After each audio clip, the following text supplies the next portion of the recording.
5:47, Greatest Hits Radio, playing you some Frankie Valli. And after all that hard work, time for something from the drinks trolley, which you brought into the studio all the way from your pub. What do we have today? I like the name of this one. It's called Extra Nice. It's a dry lager, 4%, and it's made with Luston Grounded and Bleecker Burger Crew to make an extra nice beer to go with the burger. Yeah. Okay. Holly, you interested in one of those? Not really. Okay, just checking. I'll have one, but a little later on. Today's confession comes from Marine David. Thanks, Marine David. Simon and the Confessional Collective. I have a confession going back to 2006, when British bands ruled the charts and the economy was something that could be relied upon. It was summer, and I had just finished my final exams at an auspicious South Coast university. I was in a shared house with 5 others, all looking forward to what the real world would bring with our shiny new degrees in very useful subjects like nursing, psychology, geography, and marine biology. That was me. The world needed more marine biologists. David Attenborough had said so. In this house share, we had very sensibly split the admin tasks between us. 3 of us took on sorting out the main utility bills, gas, electric and water. I had responsibility for the water bill. Obviously, marine biology meant that I had special insight. Yes. Anyway, as we all look forward to the next stage of our lives, we needed to settle our bills before leaving our house share. So I wrote my letter to the water company stating the date that we would be leaving and awaited the final bill. A week or so went by, in which time we no doubt celebrated our time at uni and eagerly awaited our exam results. One day in the post, I got my final bill from the water company. I opened the letter and scanned to the bottom to see the final number.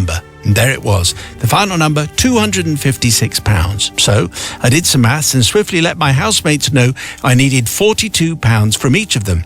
Cash and cheques changed hands. Cheques were an old form of lending people money and paying people off. Nice, yeah. Just in case you need to know that. I went down to the bank to deposit the money. I couldn't just pay the bill straight away. I needed their money in my bank. I was a student. It was the end of university. I'm almost certain I would have been in my overdraft.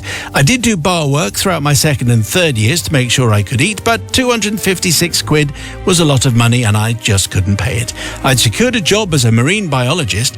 I'd put a deposit down on a rental flat in the town where this new job was in Hertfordshire, nowhere near the sea, and that was the last of my money gone. I wasn't really sure how I was supposed to make it through the next few weeks financially, but once I'd started in the world of work, I was sure I'd be okay.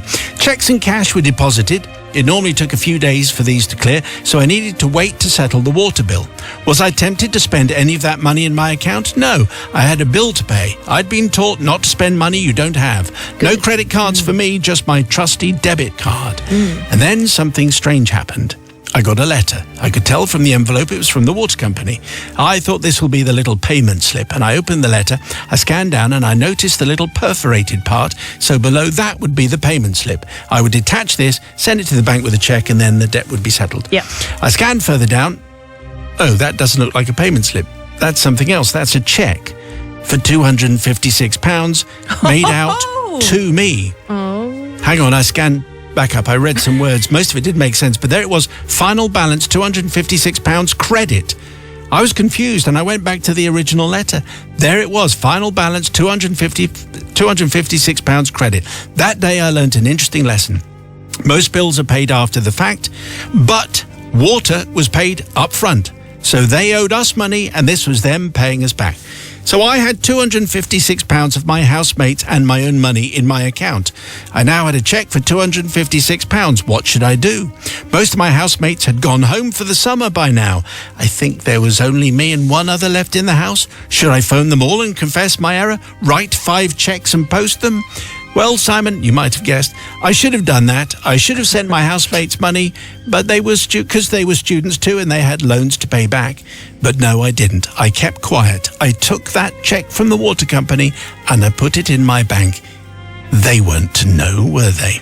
To my shame, I kept all of that money. I enjoyed my summer. I probably spent it on beer and other studenty things. I moved into my new flat and a new job. I worked as a marine biologist, well, for 18 months. Anyway, it turns out it's not as glamorous as Attenborough made out. I mainly spent my days looking down a microscope at worms smelling of formaldehyde. So I seek forgiveness for my sins from all my housemates. Maybe they cottoned on to my inadvertent ruse when they had their own water bills. I hope not.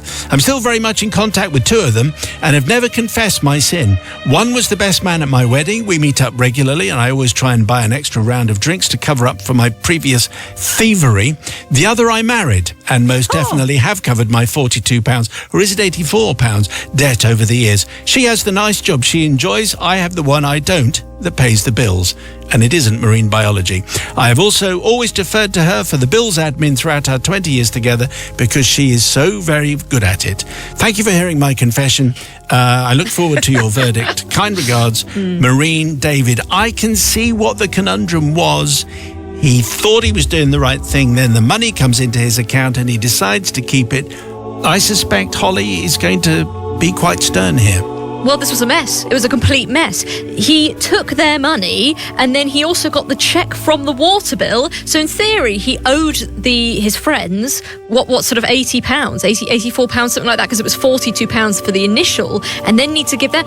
So he just kept it. He stole their money. That's dreadful. Yes. They're supposed to be your friends. They're supposed to be your flatmates, and they were students as well. And I get that he was on hard times, but so were they. And that's why I'm not forgiving at all. Sister Susie, what do you say? Well, who knew that you paid a water bill up front, David? I didn't know that. So we've all learnt something today, haven't you? And I think, neither did your housemates do either. And, you put the money back into the economy, really, by spending it in the pubs. So that is a good point. And yes. Really, isn't it? I don't know. I just think you married one of the people you defrauded, so clearly you've done enough work there. And I just think, I'm going to forgive him because, it wasn't his fault. It was the water company's fault. Surely. Very, very generous. Pre-recorded Matt? Well, I'm going to forgive. Yes. And the reason, what a great twist there was in that one. Didn't see that one coming. No. But, I don't forgive for pranks. But this one, very funny. And no one died, so it was all fine, unless they did. Yes, and we all learnt a lesson. And isn't that a bit like life? So for those reasons, yes. I'm going to forgive. Making about as much sense as normal. So the people's verdict, please. Do you forgive Marine David? 61054 on the text. First word is Simon. Just before the news, a confession from Marine David, a tale from a student house. How he got his student housemates to pay the water bill of £256, but it turned out it was credit. It wasn't a deficit, and he kept all the money. And he married one of the student housemates, so maybe that's okay. Anyway, the people's verdict is in. Here it comes. Mixed reaction on the verdict tonight. Not forgiven. As a retired chartered accountant, I applaud his initial accounting, but deplore his failure to read the correspondence from the water company properly, says Steve in New Brighton. Mike in Bournemouth says, easy to forgive this one. He was a student. Everyone had left the house to go on their respective jobs. I'd absolutely have done the same. But Gary in Leeds says, not forgiven. Water boy sponges his housemates. Oh, that's the kind of thing that Matt would say. It is, just for him. Absolutely terrible, in my opinion. Your confession, please, to confessions@greatesthitsradio.co.uk. It's a little bit of heat wave and boogie nights, and this is the sound of the drinks trolley as it rundles in here just ahead of our confession. What are we choosing from the drinks trolley today? From the drinks trolley today, I have chosen, and this is especially for Holly because I think she'll like this one. It's called Cocoa Canoe. Ooh. It's a bit like a Malibu. I've chosen to put it in a Cocoa Colada, so you could have it with pineapple juice, coconut cream, and make a pina colada, or you could just have it with Coke, like your Malibu and Coke, but it's very delicious and I think you would like it. Holly, you can have mine. That's the way that's going. Yes. So today's confession comes from Deb and Al. Thank you, Deb and Al. Father Simon, the ever-forgiving Matt, if he's there, which he isn't, and the not-so-forgiving sisters, Susie and Holly. My confession goes back about 15 years. On an all-inclusive holiday to Cuba. I mean, what could go wrong? And a rather embarrassing situation myself and partner Alan found ourselves in. So this is clearly Deb, who is the author of this. Our hotel room was in a section that was about 5 minutes walk away from main reception. To get to the reception area, we had to follow a path that had small hedges, about 2 foot tall either side. Why am I mentioning this detail? It will become evident later in this sorry tale. 3 days into the holiday, I sat on our balcony and counted the mosquito bites I had on my right leg.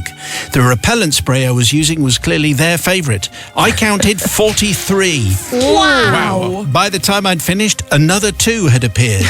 As you can imagine, dear. my leg looked like a dot-to-dot puzzle book and was the size of a tree trunk. Clearly, I had to do something. Ouch. We booked a taxi and ventured into the local town to the chemist for some medication and hopefully some repellent that does exactly what it's supposed to do.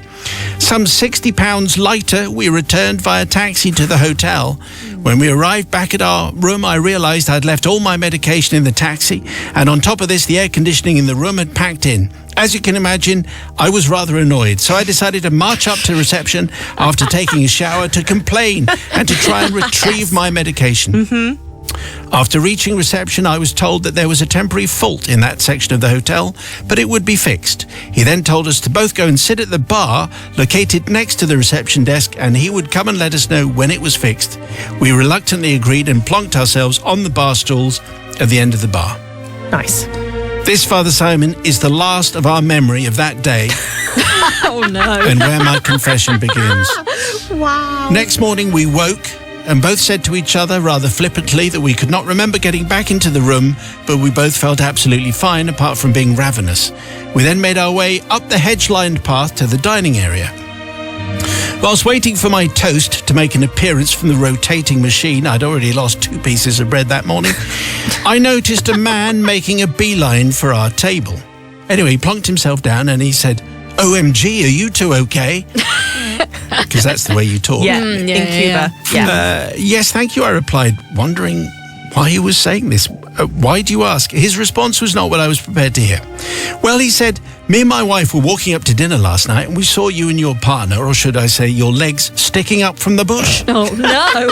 We knew they were your legs because of the mosquito bites." Oh no. He then went on to say that Alan tried to help me by pulling at my legs, but he couldn't quite grip of them, and he slipped and he ended up in the other bush. Oh no. And his legs were sticking up as well. I can only imagine the horrendous scene. And at this point, I turned a deathly shade of grey, and my appetite had totally disappeared. The toasting machine can keep its bread. We did not know what we had drunk whilst at the bar, but it had clearly affected us. I wish I could say that this is where the ordeal ended, but unfortunately not. 3 days later, we had booked a trip to visit Havana. And we're at the gatehouse awaiting the coach to take us there. Suddenly, out of nowhere, a little Cuban came running up to us. Again, I thought, who the heck is this? Now, your best Cuban accent, Simon. Yeah. Yay. Hello. I'm Roma 2355. I don't know where that's going. You're really, really funny now. That's becoming Oriental. Oh no. Okay, so this Cuban now says, "You're really funny the other day. You weren't able to walk properly, so I radioed to reception for help. We put you on our luggage cart and we took you to the room. Oh I had to rummage through his pockets for your key card. We slid you in and left. I hope you're okay." Again, Cuban accent. Again, the grey appeared on my face, and I thanked him and prayed for the arrival of the coach. You see, Simon, the thing that I have omitted to tell you so far, and the reason I had turned a deathly shade of grey, is that when we initially went up to reception to complain on that fateful day, I didn't put on any underwear. Oh no. We were only supposed to be 10 minutes. Then I fell into the hedge, legs, so on, No. put on the cart, wheeled around like an exhibit in a museum.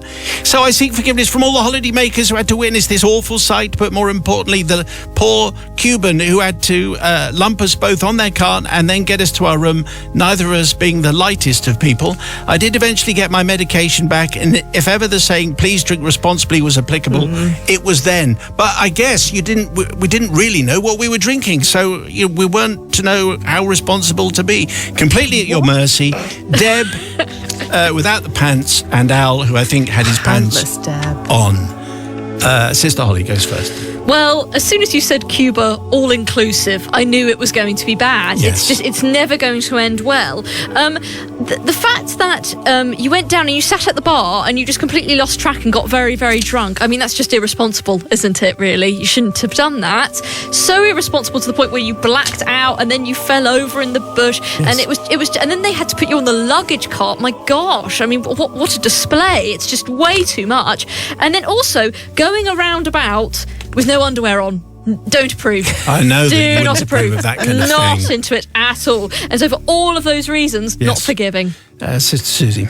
Well, alcohol on holiday is a lot stronger, isn't it, than it is when you drink it at home. You know, who knows what's in those cocktails?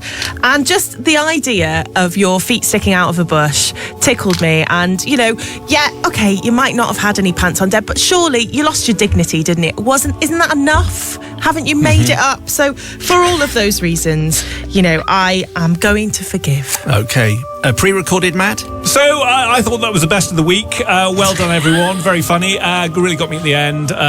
Chills and a little bit of and the laughter as well. And isn't that what that's what life's all about? Multiplying. So I'm going to forgive because, in effect, it was the system, wasn't it? It was the way it was designed. Wouldn't have done that if they'd known about the other thing, would they? So, no. And I don't think any of us would in that circumstance. So let he. None of us would have. No, none of us would have done. So for all of those reasons, yes, I'm going to forgive. Made a lot of sense. People's verdict, please. 61054. First word is Simon. What do you say? Forgiveness or no? But just before the news, we had a confession from Deb with a bit of assistance from Al, and a story of an all-inclusive Cuban holiday, mosquito bites, and a distinct lack of underwear. As far as Deb was concerned, the people's verdict is in. Here it comes. Lots of forgiveness tonight. Vince in Putney says, forgiven. That's what holidays are all about. Janet in Mitcham points out that if the aircon in the hotel had been working properly, then this would never have happened. That's fair, yes. I'm sure the Cuban man had seen far worse from hotel guests on holiday. And Dutchie and Ella May in Leicester say absolutely forgiven, 100%. We've all been slightly intoxicated whilst on holiday. Circle of life and all that. Circle of life again hasn't really got anything to do with drinking too much and falling over whilst forgetting undergarments. Yes. Anyway, indeed. If you have a confession, we would like to hear it, because if we use it, you get a smart speaker. You send it to confessions@greatesthitsradio.co.uk.